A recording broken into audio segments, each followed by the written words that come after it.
Assalamu alaikum, my dear students. How are you all? I hope you all are doing well by the grace of Almighty Allah. Today, in this lesson, I'm going to talk about parts of speech. তোমরা দেখতে পাচ্ছ তোমাদের শিটে যে শিটে দেখতে পাচ্ছ parts of speech কি? পার্টস অফ স্পিচের বাংলা অর্থ হচ্ছে পদ প্রকরণ। তো তোমরা একটু জেনে রাখো, পার্টস অফ স্পিচের বাংলা অর্থ হচ্ছে পদ প্রকরণ। এটা আসলে কি আমরা একটু বিস্তারিতভাবে জানি। পার্টস অফ স্পিচ, আচ্ছা, এই যে পার্টস শব্দের অর্থ কি তোমরা জানো? পার্টস মানে হচ্ছে অংশ, তাই তো? আচ্ছা, পার্টস অফ স্পিচ মানে হচ্ছে এই যে স্পিচের অংশ, তাই না? স্পিচ যদি আমরা একটা সেন্টেন্সকে ধরি, যেটা আমরা বলি সেটা তো একটা সেন্টেন্স, একটা বাক্য, তাই তো? আমরা কথা বলি বাক্যের মাধ্যমে বা শব্দের মাধ্যমে। এই অনেকগুলো শব্দ ব্যবহৃত হয়ে একটা বাক্য তৈরি হয়, সেগুলো অবশ্যই অর্থপূর্ণ হতে হবে।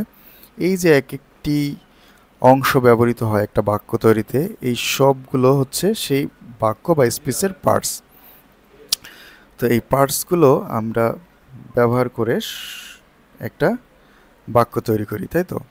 তো দেখো, পার্টস অফ স্পিচ হলো একটি বাক্যে ব্যবহৃত শব্দগুলোকে তাদের কাজ অনুযায়ী ভাগ করে দেখানো। এই যে প্রতিটি অংশ বা পার্টস, সেই পার্টসগুলো কে কী কাজ করে সেই কাজ অনুসারে তাদের ভাগ করে দেখানো, এগুলোই মূলত হচ্ছে পার্টস অফ স্পিচ। তো আমরা ইংরেজি ভাষায় মোট 8টি পার্টস অফ স্পিচ আছে আমাদের, মানে 8 ভাগে ভাগ করা হয়েছে পার্টস অফ স্পিচকে। তো তোমরা এখানে দেখতে পাচ্ছ আমাদের প্রতিটি পার্টস অফ স্পিচের নাম কিন্তু এখানে দেওয়া আছে।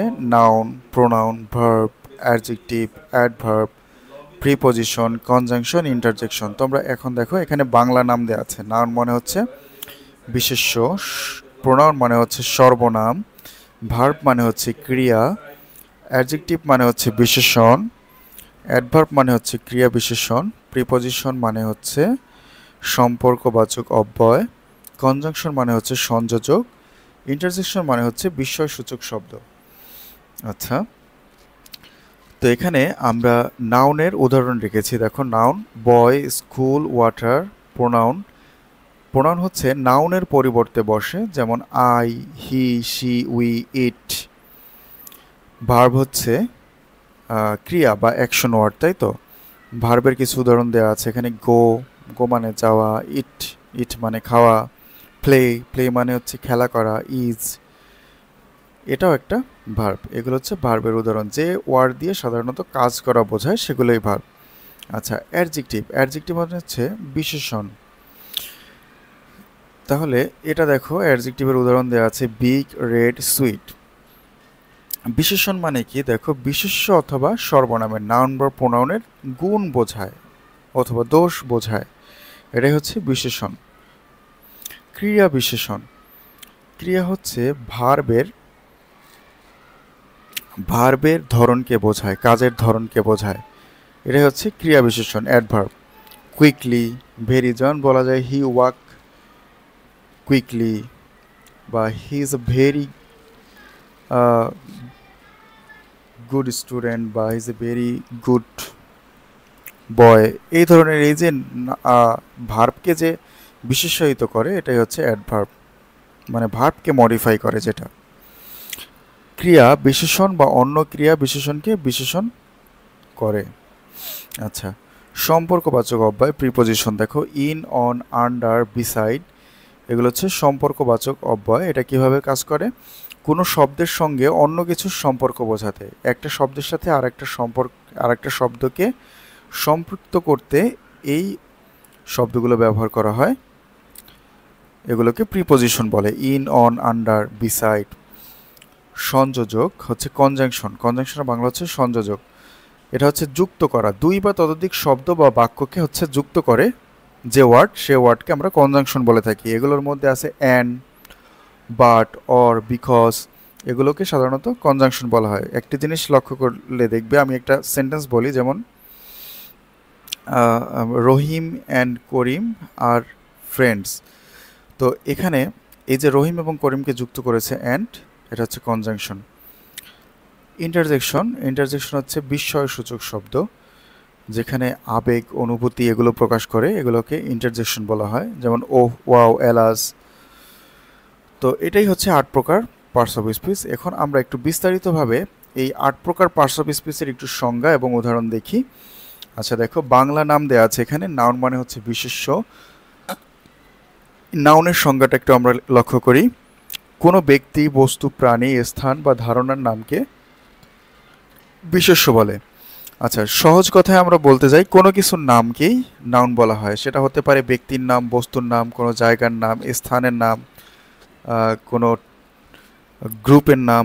এই ধরনের যত ধরনের নাম আছে সেই সকল ধরনের নামকে যে ওয়ার্ড দিয়ে বোঝানো হয় তাকে নাউন বলা হয়। এখানে কিছু উদাহরণ দেওয়া আছে, যেমন বয়, স্কুল, ঢাকা, অ্যাপেল। বয় মানে এটা একটা বয় মানে বালক, স্কুল বিদ্যালয়, ঢাকা স্থানের নাম, অ্যাপেল একটা ফলের নাম। আচ্ছা, প্রোনাউন। প্রোনাউনের বাংলা হচ্ছে সর্বনাম। এখানে বিশেষ্যের পরিবর্তে যে শব্দ বসে তাকে প্রোনাউন বা সর্বনাম বলে। আমরা সহজ কথায় বলতে পারি, নাউনের পরিবর্তে যে শব্দটি বসে নাউনকে নির্দেশ করে সেটাকে আমরা প্রোনাউন বলি। যেমন আই, উই, হি, শি, ইট। যেমন কোনো বস্তুর নামের পরিবর্তে আমরা সেই বস্তুকে বোঝাতে আমরা ইট ব্যবহার করতে পারি। এরপরে আমরা পরে পরের পরের হচ্ছে ভার্ব রয়েছে এখানে। ভার্বটি আমরা একটু দেখি। ভার্ব মানে হচ্ছে ক্রিয়া। যে শব্দ কাজ বা অবস্থাকে বোঝায় তাকে ক্রিয়া বলে। তো এখানে এক্সাম্পল দেওয়া আছে, ইট, রান, ইজ, আর। এগুলো হচ্ছে ক্রিয়া। এখন দেখো অ্যাডজেক্টিভ। অ্যাডজেক্টিভ হচ্ছে নাউন এবং প্রোনাউনের বিশেষণ হিসেবে বোঝায়। বিশেষণ, নাউন বা প্রোনাউনের যে দোষ, গুণ, অবস্থা এগুলো বোঝায়, সেটাই হচ্ছে মূলত অ্যাডজেক্টিভ। যেমন টল, রেড, টু, সুইট। এই যে সংখ্যা প্রকাশ করা হয়, সুইট, মিষ্টি। যে নাউন এবং প্রোনাউনের যে অবস্থা রয়েছে সেটাকেই মূলত অ্যাডজেক্টিভ নির্দেশ করে।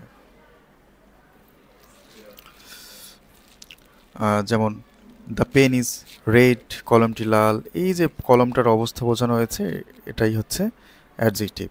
অ্যাডভার্ব। অ্যাডভার্বের কাজ হচ্ছে মূলত ভার্বকে মডিফাই করা। যে শব্দ বা ক্রিয়া বিশেষণ বা অন্য ক্রিয়া বিশেষণকে বিশেষভাবে ব্যাখ্যা করে। যেমন ভার্ব কী ধরনের কাজ করে সেটা, কুইকলি, ভেরি, ওয়েল।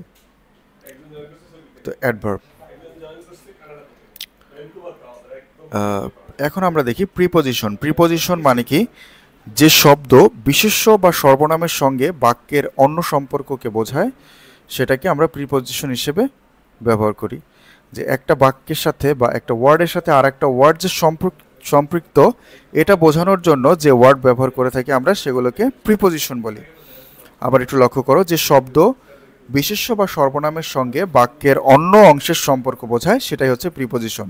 এখানে কিছু এক্সাম্পল দেওয়া আছে, দেখতে পাচ্ছ, ইন, অন, আন্ডার, বিসাইড। এগুলো হচ্ছে প্রিপোজিশন। আচ্ছা, কনজাংশন। কনজাংশন মূলত হচ্ছে, কনজাংশনের বাংলা হচ্ছে সংযোজক। কনজাংশনের কাজ হচ্ছে যে শব্দ দুটি বা ততোধিক শব্দ বা বাক্যকে যুক্ত করে তাকে হচ্ছে সংযোজক বলে। এটা হতে পারে দুটি ওয়ার্ড বা দুটি সেন্টেন্সকে যুক্ত করবে। যে ওয়ার্ড দিয়ে এই দুটি সেন্টেন্সকে পরস্পর যুক্ত হয় বা সেন্টেন্সকে যুক্ত করা হয় সেটা মূলত কনজাংশন। এই কনজাংশনের ওয়ার্ডগুলো আমরা একটু লক্ষ্য করি, অ্যান্ড, বাট, অর, বিকজ। এগুলো মূলত কনজাংশন। আচ্ছা, ইন্টারজেকশন। ইন্টারজেকশনটা আসলে মূলত কি? বিস্ময়বোধক শব্দ। যে শব্দ দিয়ে অনুভূতি, আবেগ, বিস্ময় প্রকাশ করা হয় সেটাই হচ্ছে ইন্টারজেকশন। যেমন ও, ওয়াও, এলাস, হুররে। যে শব্দ থেকে মনের আবেগ বা কষ্ট, দুঃখ প্রকাশ করা হয় সেটাই মূলত ইন্টারজেকশন। আশা করি তোমরা এগুলো বুঝতে পেরেছো। তো দেখো, আমরা এখানে কিছু উদাহরণ রেখেছি সেন্টেন্স দিয়ে তোমাদের বোঝার সুবিধার্থে। দেখো এই সেন্টেন্সটি একটু লক্ষ্য করো। The boy runs fast. ছেলেটি অনেক দ্রুত দৌড়ায়। তো এখানে কি কি শব্দ কি কি আছে দেখো। এখানে দা হচ্ছে আর্টিকেল, মানে নির্দিষ্ট করে বোঝানো হয়েছে সেই বালকটিকে, যেন দা বয়। বয় হচ্ছে নাউন, রানস, রানস হচ্ছে ভার্ব, ফাস্ট অ্যাডভার্ব। একটা জিনিস লক্ষ্য করো, এই যে ভার্বকে মডিফাই করেছে, সে কেমনভাবে দৌড়াচ্ছে, দ্রুত দৌড়ায়, তাহলে এই যে ভার্বকে এই ফার্স্ট এটা হচ্ছে অ্যাডভার্ব। পরের সেন্টেন্সটি একটু লক্ষ্য করো, she is a good student, সে খুব ভালো ছাত্র। এখানে শি হচ্ছে প্রোনাউন, কারণ নাউনের পরিবর্তে সেই নাউনকে বোঝানোর জন্য আমরা শি ব্যবহার করেছি, শি প্রোনাউন। ইজ হচ্ছে ভার্ব, গুড হচ্ছে অ্যাডজেক্টিভ, মানে কেমন স্টুডেন্ট, সে ভালো না খারাপ সেটা বোঝানো হয়েছে। স্টুডেন্ট এটা হচ্ছে নাউন। আচ্ছা, এখন এখানে দেখো, ওফ ফরগট মাই ব্যাগ, আমি আমার ব্যাগ আনতে ভুলে গিয়েছি বা ব্যাগকে ভুলে গিয়েছি। তো এখানে ও হচ্ছে ইন্টারজেকশন, আই হচ্ছে প্রোনাউন, তারপরে ফরগট এটা হচ্ছে ভার্ব, ব্যাগ হচ্ছে noun. The book is on the table, book বইটি টেবিলের উপরে। বুক এখানে নাউন, অন হচ্ছে প্রিপোজিশন, কারণ অন হচ্ছে এই বইকে এবং টেবিলকে সংযুক্ত করেছে, তো এটা হচ্ছে প্রিপোজিশন। টেবিল হচ্ছে noun. Rina and Mina are friend, এখানে রিনা অ্যান্ড মিনাকে যুক্ত করেছে, অ্যান্ড হচ্ছে কনজাংশন। তো এখানে এভাবে তোমরা সেন্টেন্স লিখে, তোমাদের বই থেকে সেন্টেন্স খুঁজে লিখে সেখান থেকে তোমরা কিন্তু আইডেন্টিফাই করতে পারো কোনটা কোন পার্টস অফ স্পিচ। তো তোমাদের চর্চা করার জন্য তোমাদের বরাবরের মতোই যে প্রশ্নগুলো থাকে এখানেও রেখেছি, দেখো তোমরা এটা চর্চা করতে পারবে। নিচের বাক্য থেকে পার্টস অফ স্পিচ বের করো। Rahim is reading a book in the library, তোমরা এটাকে এই সেন্টেন্সটাকে খাতায় তুলে এখান থেকে পার্টস অফ স্পিচ বের করে নিয়ে আসবে। আরেকটা ভাবে প্র্যাকটিস করতে পারো, নিচের শব্দগুলো কোন পার্টস অফ স্পিচ তা লেখো। এখানে আছে slowly, but, flower, we, on, তোমরা এখানে ঝটপট লিখে ফেলো কোন শব্দগুলো হচ্ছে কোন পার্টস অফ স্পিচকে নির্দেশ করে। আর তোমরা আরও যেটা করতে পারো সেটা হচ্ছে তোমাদের বই থেকে সেন্টেন্স লিখে সেই সেন্টেন্সের মধ্যে থেকে পার্টস অফ স্পিচ খুঁজে বের করতে পারো। তো আশা করি তোমরা ক্লাসটি বুঝতে পেরেছো। তোমাদের কাছে ক্লাসটি কেমন লেগেছে অবশ্যই আমাকে কমেন্ট করে জানাবে, এবং কোথাও কোনো সমস্যা থাকলে আমাদের হোয়াটসঅ্যাপে জানাতে পারো অথবা ক্লাসেও বলতে পারো।